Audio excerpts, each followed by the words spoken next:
In today's video, we will learn about understanding job activities. Here we are at the dashboard. In the top left-hand corner of the screen, select the menu icon, then select the Jobs module.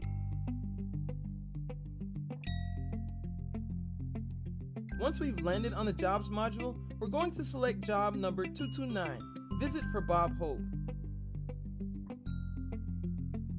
Upon selecting the job, we will land at the Job Details page.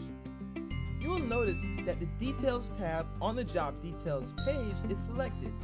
You will see that there are different options of things that we are able to view, which entail tasks, associated, status, notes, and activity. We are going to select activity. Once selected, you will see dates and timestamps of different activities surrounding the job.